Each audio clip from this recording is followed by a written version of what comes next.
Olá, hoje é dia de falarmos em educação e o nosso convidado de hoje é um expert em matemática, alegre, bem-humorado, honesto e solidário.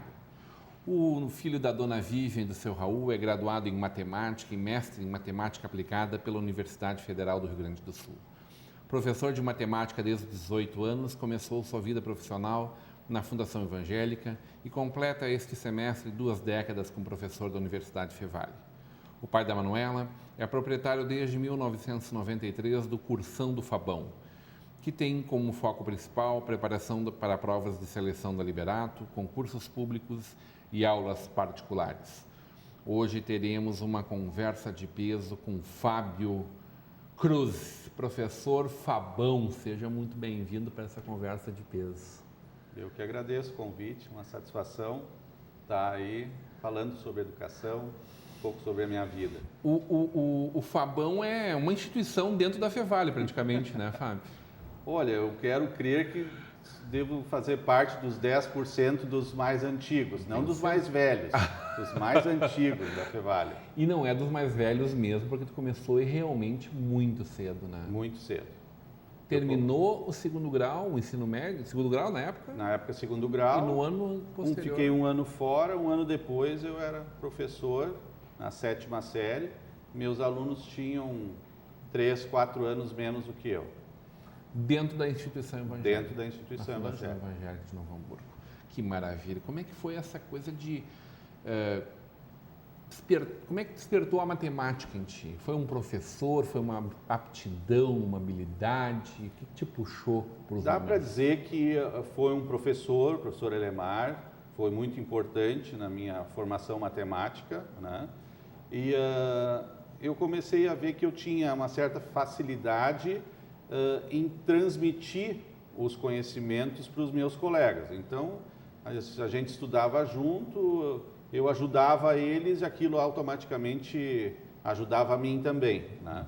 Então, muitas vezes a pessoa tem um conhecimento muito grande, mas não consegue chegar ao nível do aluno e trazê-lo para um patamar maior. Eu nunca me achei muito inteligente, sempre fui muito mais esforçado do que inteligente, mas eu acho que Deus me deu esse dom de me fazer entender, né, de tornar a coisa, o conteúdo mais simples para os alunos, né? Como é que foi para te dizer em casa que tu queria ser professor? Hein?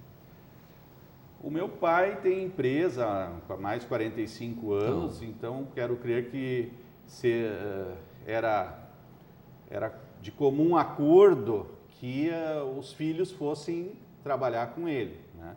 Era o caminho natural, né? O caminho natural, mas o meu irmão mais velho é médico, né? Já foi ser médico para não trabalhar na empresa, né? E eu até fiz vestibular para administração de empresa, mas logo no segundo semestre já fiz matemática, né? E meu pai se convenceu de que eu queria ser professor, né? E te deu apoio. Me deu apoio, né? E talvez o Cursão do Fabão tenha muito esse apoio dele por fazer de uma coisa que eu gosto, que é dar aula, transformar isso num negócio também. A veia empreendedora faz parte de ti, então? Faz parte muito mais do meu pai, mas eu quero crer que também respingou alguma coisa em mim, né? Chegou na faculdade bastante jovem também, né? A dar aula na faculdade muito jovem. Na verdade, eu comecei na fundação com 18 anos e dei aula até os 30, 31 anos na fundação. Só depois que eu fui fazer o meu mestrado e daí comecei a dar aula na graduação, na universidade, no caso. Como é que é falar de matemática para os teus alunos?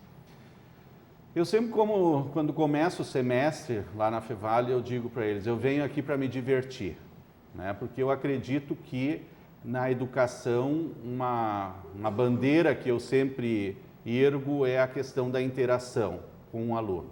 Se eu me tornar uma pessoa benquista, querida pelos meus alunos, eu quero crer que a matemática será entendida de uma maneira mais fácil, né, melhor. Então, eu sempre tento tornar as aulas o quanto mais descontraídas possível, né, eliminando aquele estereótipo de que matemática é coisa de louco, de quem está de mal com a vida, né?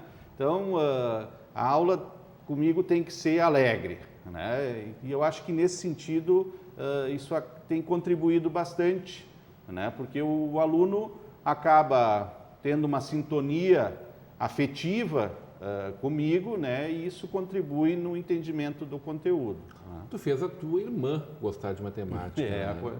Ela, coitada, foi 4 anos minha aluna, né? E acabou sendo professora de matemática durante 15 anos, né? E depois resolveu mudar de ramo e foi para a psicologia. E, né? A Manuela? A Manuela, felizmente, vai muito bem em matemática, né? Não preciso... Gosta, mas não... É aquela cadeira assim, bom, isso eu tenho que fazer. Não, ela está agora no 8º ano, vai muito bem, né? Pouquíssimas vezes ela pede minha ajuda, né? Ainda bem que ela vai muito bem, né? Eu acho que eu ia ficar bem estressado se ela tivesse dificuldade, né? Como é que é quando tem que pegar um aluno que exige um pouco mais, Fábio? Como é que faz para aproximar dele realmente, considerando que para quem não tem uma aptidão, talvez, ou uma disposição um pouquinho maior, não é uma coisa exatamente simples. Vamos combinar entre nós aqui, né? Vamos combinar, então. Ok. Muitas vezes, a matemática é uma ciência exata, obviamente exige abstração, mas eu consigo colocar exemplos práticos para o estudante. Então, em primeiro lugar, ele tem que sentir uma confiabilidade grande no professor, no caso em mim, quando dou aulas particulares, né? O aluno vem, ele tem lacunas, então a gente tem que resolver essas lacunas. Então, primeiro eu tenho que tentar fazer com que eles se sintam mais à vontade possível, né? Sentir que eu estou ali para ajudá-lo, né? Que eu estou com boas intenções, né?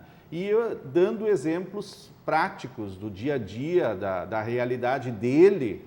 Isso facilita, obviamente, o entendimento do conteúdo, né? Claro que existem conteúdos mais abstratos, outros menos, mas eu sempre, desde o começo, sempre tentei ver muito a parte de aplicabilidade da matemática. Tu tenta solidificar ela. Sempre tive essa preocupação. Tudo que eu fui dar aula, para que serve a fórmula de Bhaskara? Vamos ver, vamos atrás. Mas quantos problemas recaem, né, nesta solução? Então, essa sempre foi minha preocupação muito grande. Tu acabou de destruir uma das minhas perguntas, né? Para que serve a fórmula de Bhaskara?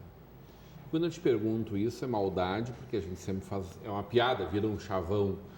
Mas, de fato, tem uma série de fórmulas dentro da matemática que a gente acaba aprendendo dentro do colégio e que, ao longo da vida, a gente sabe que não vai precisar utilizar. O que da matemática faz parte do desenvolvimento lógico, cognitivo de um aluno realmente, o seu desenvolvimento enquanto profissional para outras áreas de atuação, e o quanto é só para quem vai ser realmente um matemático, um engenheiro, pessoas que vão utilizar do cálculo para o resto das suas vidas? A matemática tem como principal objetivo o desenvolvimento do raciocínio lógico. Uma vez que se uma pessoa tem um bom raciocínio lógico, ela vai provavelmente usar em qualquer área do conhecimento isso aí. Concordo contigo quando tu comentas que muitos conteúdos servem para cumprir o currículo existente, né? E nesse sentido vejo com bons olhos essa alteração que está se pretendendo fazer na educação, em que o aluno possa escolher as áreas que têm maior interesse, né, no ensino médio. Então, acho que é uma boa essa alteração, né? Mas eu sempre costumo dizer para os meus alunos, o ser humano não chegou até a Lua sem conhecimento matemático, de astronomia, física, química e assim por diante. É um conjunto de conhecimentos que fizeram com que o homem descobrisse não só a Lua, como um mundo... Quase tudo que a TV existe por causa tudo, disso, por exemplo. Né? Então, eu sempre digo para o pessoal, sem a matemática, talvez vocês não saibam para que ela serve, porque vocês não sabem muita coisa de matemática. Né? Então, a falta de conhecimento gera esse tipo de afirmação. A matemática não serve para nada, né? Só para cumprir currículo. Né? Então, algumas coisas eu posso concordar, né? Que não tem uma aplicação imediata. Né? Mas, ao longo do tempo, obviamente, se tu for para uma área das ciências exatas, aquilo vai ser elementar. Né? Vem a pergunta, sim, mas todos os alunos teriam que saber isso? Daí eu não sei como te responder. Né? Talvez tivesse que ser feita toda uma reformulação do currículo, né? Mas a matemática, ela talvez devesse centralizar mais na parte de aplicabilidade e não ficar no algebrismo sem ter a aplicação daquilo. Dá para fazer isso? Dá. Não é fácil. Alguns casos é até fácil, outros nem tanto. Acho que já se melhorou bastante, né? Por exemplo, misturando álgebra junto com geometria e assim por diante. Mas temos um longo... É possível que um bom comerciante desconheça, por exemplo, matemática? É possível. Né? Mas se ele tiver um bom raciocínio lógico, ele vai possivelmente se dar bem. É importante. Sabe que eu me pergunto em relação a duas coisas. É possível um país desenvolvido sem uma grande quantidade de bons matemáticos? Em segundo lugar, sabendo que a matemática é imprescindível para o desenvolvimento da lógica, como fica as próximas gerações num país como o nosso, que já carece de tanta lógica, com a chegada desses meios que facilitam ainda mais a vida, como a calculadora, o computador e todos esses outros aparelhos que nos auxiliam? Vamos conversar sobre isso na volta do intervalo, hoje numa conversa de peso com o Fabão, o Fábio Cruz.